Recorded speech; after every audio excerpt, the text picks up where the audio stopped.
Hi, this is Garrett with California Dealer Academy, and we're going to go ahead and start our lesson for today. Two students we have today are Chris and Will Oaf. How you doing, boys? Hi there. We're going to be adding colorful commentary and things as we go throughout the course of our lesson. First thing we always serve talk about coffee with this meeting, coffee with this meeting. because that would be great. It's a tall order. Need one of those right now. First thing we're going to talk about is one of the biggest learning opportunities, I think, for most students, because everybody just wants to get to the point of actually getting their license, but nobody takes the time to do it step by step. And one of the biggest lessons that I teach throughout the course of my class, I want them to write it down. I want them to get it engraved as a plaque in their office. I want you to get it tattooed right across your forehead. So that way you remember the money is in the buy. Please write that down. The money being in the buy, when we talk about this, as far as the car industry is concerned, it doesn't matter any of the other lessons that you follow throughout the course of this curriculum, throw the rest of it out. If you can't buy the car correctly, you're not going to make any money. And how do we buy correctly? One of the biggest things that you can do before you start on your venture is invest in some tools. Here are two of the things that I recommend. First of which is a good code reader. For our choices here today, Blue Driver. Okay.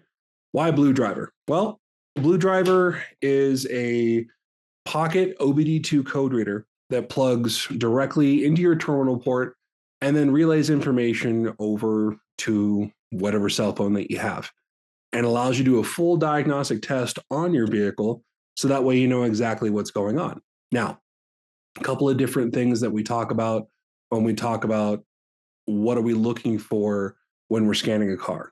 The first of which, any kind of active codes. Anytime the check engine light pops on, we want to know and be able to quickly diagnose it, so that way we're not left guessing. But we also want to know, has the drive cycle been completed on your car? And the way we do that is by checking the monitors. Now, why are monitors important? Now, I'm sure you guys have all experienced when you maybe have purchased a car from a private party and you've maybe driven it away, and then 10, 20 miles down the road, all of a sudden the dashboard lights up like Christmas. If you've experienced that, that's because the monitors haven't been set. Oftentimes people will unplug the battery cable and then go try to sell the car, indicating, oh, well, it was just low and I just had to jumpstart the car. Okay. To me, it's always a telltale. It's always a red flag, because I want to make sure that when I'm buying the car, I have full transparency of the vehicle, because it's not your problem until it is. So we want to make sure that we're doing our due diligence, not just out in the field when we're buying cars, but potentially also when we're buying from auction. A lot of the digital auctions will start to upload information that they pulled directly from the car's computer, so that way you as a dealer can make a more educated decision when you're out there. So giving us all the information, being able to know where to go to for the information is crucial. Also, if your vehicle does have codes, does that mean we don't buy it? Not necessarily. Okay. You're going to be buying stuff that, frankly, people don't want to potentially deal with. I want to know everything about the car, just so that way I can make more educated decisions when I buy it. So I can go and I can try to make better decisions on, do I have to go purchase parts for this vehicle? How much is labor going to cost me? What's it going to take? And if I do buy this car, am I going to end up ultimately wholesaling or retailing the car? Which we'll talk about that a little bit later on in class. So a good code reader is definitely a good step. The next thing that I would recommend, get yourself a good paint meter. Okay. Now, if you don't know what a paint meter is, what this is, I'm going to put this directly on the panels on the car, and I'm going to check the density in the paint. And what is that going to tell me? Well, it's going to tell me if the vehicle has been painted. Now, if I've had a vehicle that's been painted, is that ultimately something that's no longer useful for me? Absolutely not. In fact, a lot of the cars that I purchase for myself, for friends and family, they've had paint work done to them. Most of the cars that you see on today's highway have paint work done to them. Gentlemen, I guarantee you that, Chris, your wife's car, I was able to sell her that Mazda. I can tell you that car has paint work on it. Now, does that mean that the car is ultimately useless? Absolutely not. Hopefully not. But the reason why we check for paintwork is because one, we want to know if it's been in a major accident. Now, can either of you tell me what a major accident is as far as a vehicle is concerned, what we're looking for if we're looking for paintwork? I would say something with frame damage. Exactly. We're actually looking for structural or frame damage. So why is structural or frame damage something that's crucial to when we're buying a car? Well, one, anytime the frame has been compromised, typically speaking, you're dealing with a lot more serious issue that you may or may not want to deal with. But it also has to be disclosed to the generalized public if there has been a major defect as far as the frame is concerned, because essentially what happens is once that frame is compromised, even though it's been repaired, it's never going to have the same structural integrity like it has from the factory.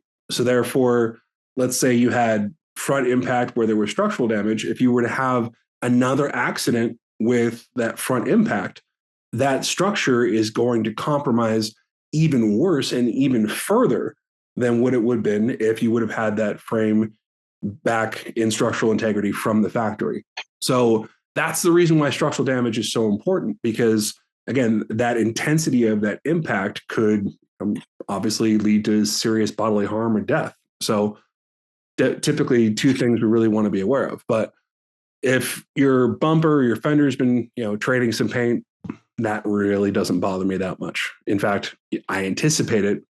And oftentimes with new cars, that's the reason why new cars will go to an auction, because if there's been bumper damage or a fender has been altered or repaired, then oftentimes customers will look at it, because think about it as generalized consumers. Well, if I took you to a new car dealership and the guy said it's been in an accident and it's a 2024, what's the first thing that you're thinking?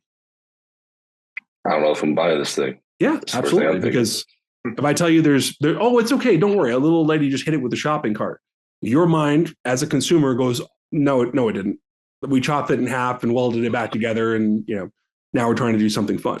Because that's where the consumers go. That's where, again, those consumer reports like Carfax, which again we'll talk about a little bit later on, it really adds as far as the confidence factor, because both of you have, I'm sure, purchased a car from a dealership once or twice in your life. So when we talk about being a dealer, if you were to use some common phrases to describe a dealer, what would you typically use? William, you want to take this one?